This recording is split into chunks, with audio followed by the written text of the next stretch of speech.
The Trackmania Grand League Challengers' inaugural season is just around the corner, and on this occasion, we are continuing our series of interviews with some of the competitors from this season of the Challengers.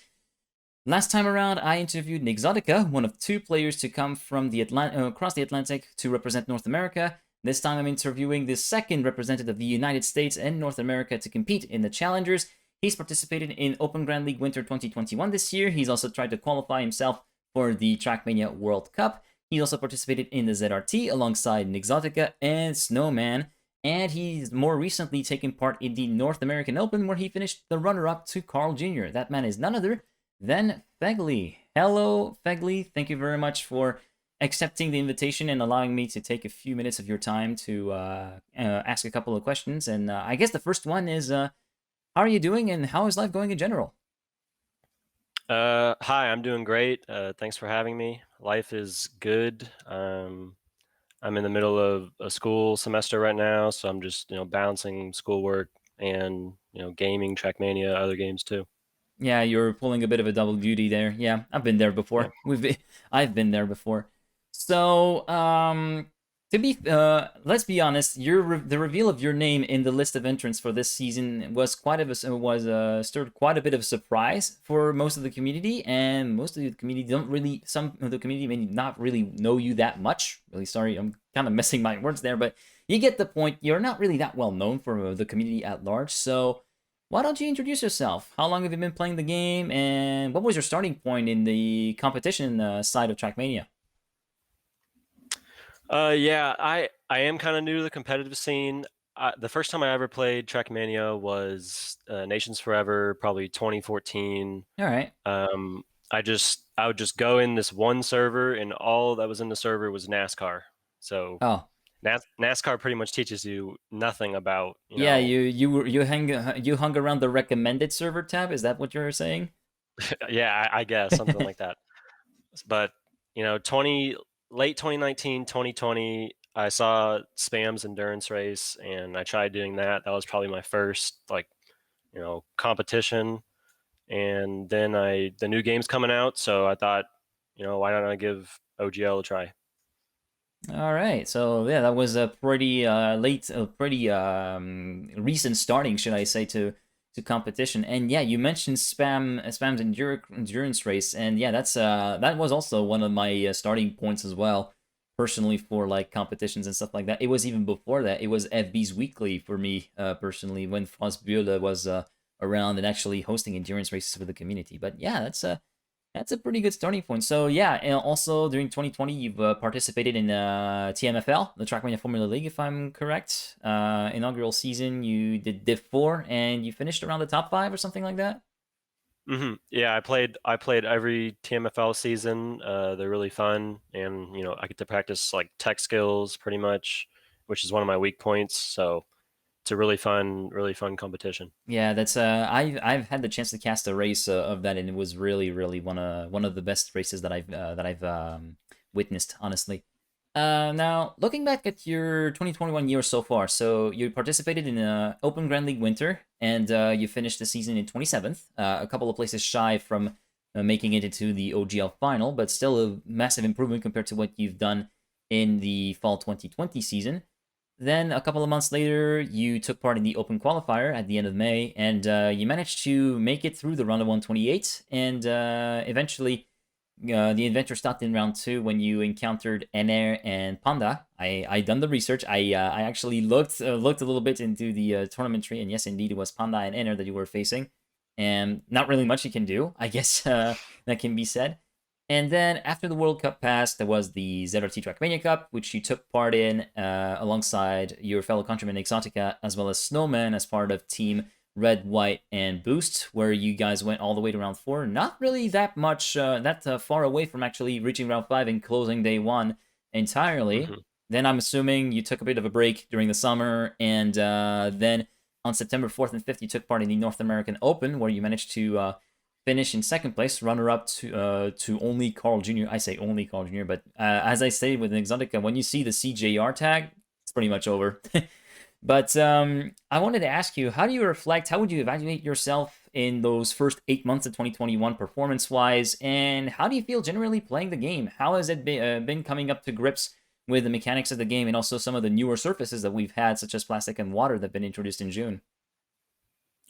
Yeah, so I started with the winter OGL because in the fall, in my my whole season was just internet troubles. Oh, okay. I There was not high speed internet in my area, so I disconnected from almost every step. But I think I would have placed maybe 60th if I had good internet that season. But Mm-hmm. then winter I had internet and I was able to play to my best.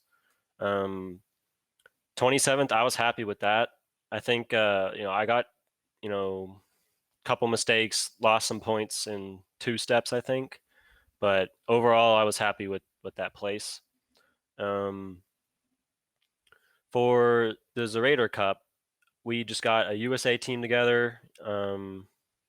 It was a really fun competition. We did have a really tough match. I think we had uh, Carl Jr.'s team, Spam's team, and the whole BS trio. Oh yeah, BS Plus So competition, KCB, and Team Poppin. If you're wondering yeah, the names of the lineups, indeed. we were close with Team Poppin, but we couldn't finish out in the last few maps. But that was all right. Our goal was actually that round. We didn't expect it to make it to day two, and then yeah, like you said, I took a long break.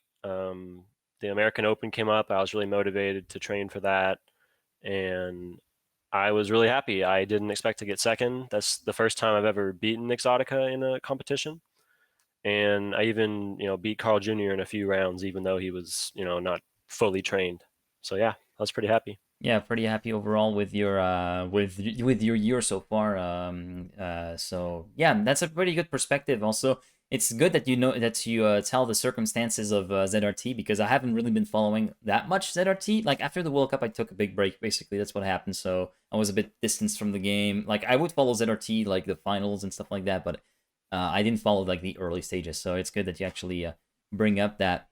And yeah, so you got the lineup was revealed on the 18th of September, so last Saturday, and your name cropped up on there. There was a little bit of a consensus that there was going to be two Americans on board, and yeah, there was indeed you, and there was an Exotica, and your name sprung as a bit of a surprise for me at first. And I was wondering, how did you react when you actually got the call up saying that you were going to be participating in challengers this season? Yeah, I was just as surprised as everyone else was. I figured it was, because of my performance in the American Open. Maybe they saw that and said, "Oh, we should put this guy in the TMGLC." Um, I know that this is going to be my hardest season yet. I need to train a lot to compete with the other guys. Um, and I know I'm the underdog, but hopefully I can step it up and hang with them. Mm. Another thing that's the reveal of your name in the list spawned. I know this is going to be sounding a bit dumb, but yeah, there was some people call it banter. I call it a bit mockery personally, but there were a few tweets like regarding what is Phegley doing in here? How did he get picked? Like there was the suggestion that the region lockout rule was involved, like because of nationality, and you were kind of being made fun of. Like your name was being made fun of. You were subject of tweets where you were like, where your name was like in rainbow and the clown. You know the meme with the soldiers and the clown in the middle. There was one like I that. saw it. You I saw saw it, that. yeah. And I was wondering, what was your response, and how does that affect you in any way? Like, does it like impact you negatively, or does it in the opposite way, like galvanize you to try and perform better? I just have to try and not let it get to me. I know that people are upset that there are more deserving players that Mm-hmm. should have been in. Like there's a lot of talented French players, and they're pretty much the only country that is affected by the nationality rule. Mm-hmm. So a lot of them don't get to go in. But I try to ignore all the memes. I've seen almost all of them. I translate all the French tweets about me.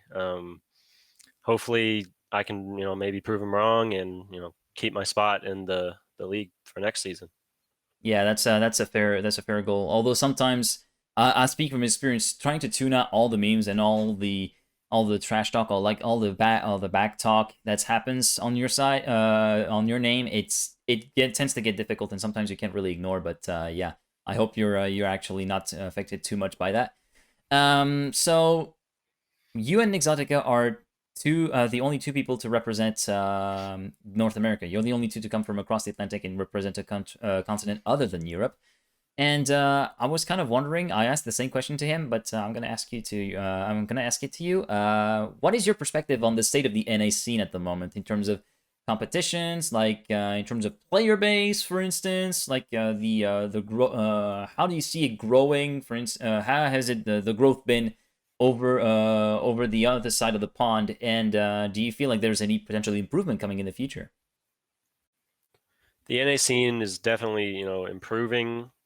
Our main problem is we have a bunch of like good campaign hunters, and they just don't, they don't have interest in the competitive scene. Yeah, they're not So bothering. yeah, exactly. So maybe they will, be inspired by seeing two Americans in TMGLC, and hopefully they can play. The guy that got fifth in the American Open, his name is Remark. He's pretty good. He seems like he's motivated to play OGL, so hopefully he can train really hard this season and place near the top. The NA scene's definitely improving, I think. And that's actually cool that you actually mentioned the case of a player that is actually motivated to actually train and actually try to rise through the ranks. That is actually very promising to hear that. Um, Final word before we actually attack the season, like before we talk about the challengers proper.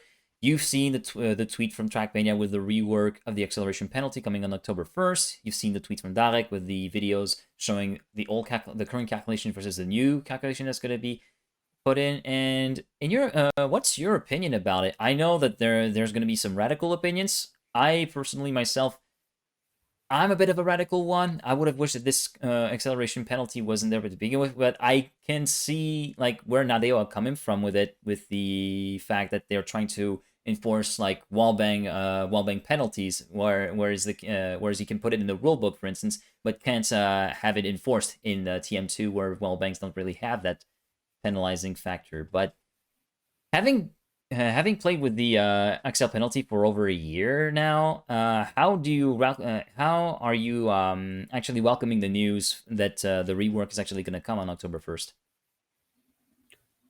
I don't really mind that it's getting changed. I mean, obviously, I'm against how harsh it was. But if you crash, you're gonna get slowed down, and it seems like the change is just you get slowed down a little bit less. People are annoyed a lot when you're going through transitions and your back wheel barely clips and you're slowed down because of it. And even on one of the new maps, the Banana map, sometimes you get a weird penalty when you're doing one of the flips onto the magnet. So stuff like that can really anger people, but the change should be good, and hopefully it'll minimize some of that. Yeah, for me, I'll again personal talk here. It's not really to do with the interview, but for me, like XL penalty was was really frustrating when it was just a slight wall brush, like just 1 or 2 pixels of your wheel clip the wall, and you get a 30 kph slowdown, which probably wrecks your run. It happened a lot for me during hunting the summer. But also there were like the videos showed more consistency for like going over like sections of loops that were agglomerated together using the free mapping tool. That could actually bode well for other styles of maps like Lunatics or RPGs that have been really effective with the acceleration penalty. Yeah, I was always really angered. Like, I'm driving and, I'm just going right by a wall as tight as I can. I don't see any sparks at all, so I don't think I crashed. But then your car just, seems to randomly slow down. So it Yeah, was very mad, very angry. yeah. So I guess it's a change that everybody wanted anyway. So yeah, it's definitely good that we get that change coming. So now into the season proper. So Challengers Division, you run the same format and the same calendar as TMGL. You guys just run a little bit earlier than TMGL. You guys run at 6 p.m. CE and CEST, which then converted to CET. And I'm kind of wondering, you're in Texas, right? What's the time zone prevailing in Texas? Is that EST or is it CDT? Um, it is DT, I think. I think it's like 11 a.m. that we Yeah, will that be yeah, playing the I'm steps. kind of wondering because I've been trying to revise like the time zones and seeing that your state and Michigan, where Exotica is, have rise straddles over 2 time zones. It's like, oh man, you can't really guess that, Hmm. right? But yeah, okay. So for you, it starts at 11 a.m. For Exotica, it starts at noon. And we also have a pretty stacked field. If you look at the names, you got former TMGL players. You got in the form of Revel, Link, and Evon. You've got guys like Mime, who did well in the World Cup. You got Energize. You got Otak. You got Razi, and so on and so forth. And coming into the season, what is your approach to the season? And also, how have you been preparing for Step 1? And also, what are your targets for this season, if any? Well, my strategy for all the OGLs is usually just I've only been training 6 laps, but this season I started working on the 2 laps. I have to perfect every little way to go faster and use that in my 6 lappers too. So that's one area I'm trying to focus on. And the other guys, yeah, they're really fast. Even before this season started, I went back to the winter maps and I did my six laps again, and I tried to get good times, and I could get down within about 4 or 5 seconds of the world record, which I think is a good pace if I can do that in match too. Yeah. But yeah, 2 lappers will help me with this season. All right, fair enough. And in terms of objectives, I'm guessing it's the same as an Exotica, where it's like, well, try to stay in place, basically. Try to avoid getting relegated. Yeah, that's like the general goal. Don't get moved down to OGL. um, I'd also be really happy if I can average like top 8 on at least 2 maps every step. Mm-hmm. Because there's such a big difference between 8th place and 9th place, Yeah, like there, 10 points. yeah, 10 point difference, yeah, between eighth and Yeah. ninth. Hmm. But okay, all right. So pretty. So basically the main goal is to try to run your old season and try to perform the best you can, essentially, and try to get to that top 8 to try to actually stay in the season.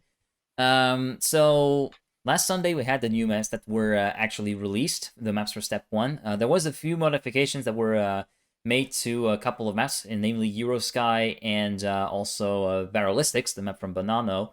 Also, everything was changed to Demu just to give you a bit of a changelog there to everyone watching. Hmm. And yeah, I'm assuming you've done a few recce runs. You've been starting to practice, starting to hunt. What is your overall, your general opinion on the maps? How are you feeling on those maps? Are there like some weak points that you could point out? And what's your general feeling about the map pack overall? I think the map pack is okay. I think most of the winter maps were very, very good, and they need to stick with like that style of map. Very transition heavy. A lot of the identities I think should be um, always doable, but hard to do fast. Mm-hmm. And the map discovery I did on Sunday, and the first 2 maps, the remakes, I don't really like them because they require several neos, and that's one of my weak point I need to work on. Maybe I need to do 10-hour neo train or something. But the banana map was okay. That plastic flip in the middle I could do pretty consistently, but apparently there were some issues with it, so it was changed. Um, the final 2 maps I think are really, really good, and they're a lot like last season's maps. So I'm hoping to see more maps like those two. Yeah, you're seeing a lot of similarities with the Winter 2021 map pack. And well, personally, I've found these maps to be a bit longer. Did you get the same feeling of that longer lap times compared to last season? Yeah, I don't think this season there's like not a single 6-minute map, whereas last season a map like Vantanio was like 5 minutes and 50 seconds to do a 6 lap. So you're gonna have to drive for almost 2 minutes longer this time. I think that does play a factor. People are going to be tested more for their endurance and how consistent they are. Alrighty, yeah. So yeah, that's a really interesting perspective you're giving us there. Thank you very much for that. Also, well, with that season, we're also gonna have the new format for TMGL, brand new step format. Gone are the 6 lappers within step point losses, and now we move to a format of 4 6 lappers on the first 4 maps, with the final map being played in rounds, finalist mode with a multiplier at stake. And given that we don't really have a test match, we don't really have a general feel of what the format looks like under real match conditions. We only have the idea from the rulebook. We only have the preview of the format through the rulebook. But with that particular information available, how do you feel about the new format? Do you feel like it suits you more or less than the previous format? And do you think that there is any improvements that could be made? And if so, where could they be made? Last OGL I didn't have a problem with the points lost, but that's probably because I wasn't in the top league, so Mm-hmm. I wasn't bottom 8 that much. Um, I think the new format is better. I might struggle with map 5 because I'm more of a consistent player than I am, taking risk and driving very fast. We'll see what I can do there. Maybe I just attack the early rounds and don't care about the 2 or the 3 times, 4 times, or 5 times multiplier. But the new format, I think, is a positive change. A step in the right direction, in your opinion. Yeah. Okay. Final question from me regarding the season. Looking back at the field of players, now I know the first question I'm going to ask is has a bit of a foregone conclusion. Who do you think will be your closest rival in this season? And aside from Exotica, who do you think he can actually mix it up with? And also, when you're looking at the field and the names in the field overall, who do you think will be the standout player for the season and the one that can really rise to the top and be the clear leader? Yeah, obviously Nyx is my closest rival, but other than him, all the other players are, to me, they're all just really good. So I'm not really sure who my closest rival would be. But the standout player, I'm going to have to go with either Solja or Default. They did really well last season, and I think they'll do good again. All right, that's a pretty solid prediction. They were really good performers here in the season and also during the finals and the head-to-head, respectively. Well, I guess that pretty much covers it. I'll leave you with a few final words. Where can people follow you, for instance, on social media, if you have any? And how can people follow you during the TMGL Challengers? The challengers, just watch the mainstream. I guess. Well, I don't know how the casting is gonna, be, if there's gonna be multiple or just one main. There But yeah, you will can do that. there will be more information soon. Okay. um, for my social media, I just made it my own, Trackmania Twitter the other day. So it has no followers right now, but if you want, you can go find that. Um, At that's pretty Phegley, then? much. Um, yeah, I think that's the tag. If you just search Phegley, there's not that many people with the Yeah, name, yeah. Let but me let me just look it up real quick. Don't worry. It's just that I can plug you afterwards. okay. Phegley. Yeah, don't worry about it. I'm just yeah. I can't really find it right now. Well, I guess you can send that to me and then I can put it in the description box for so that you can actually get a few people followers. So yeah, make sure to follow Phegley on Twitter. The link will be in the description. And yeah, thank you very much for coming in, Phegley, and thank you very much to you guys for watching. If you want to keep up to date to whenever I upload a new interview or whenever I come back to casting, at TMG Geek on Twitter. And yeah, make sure to mark the date for step 1 of the Challenger League. That will be on October 17th at 6 p.m. CET. Thank you very much for watching, and until the next one, goodbye.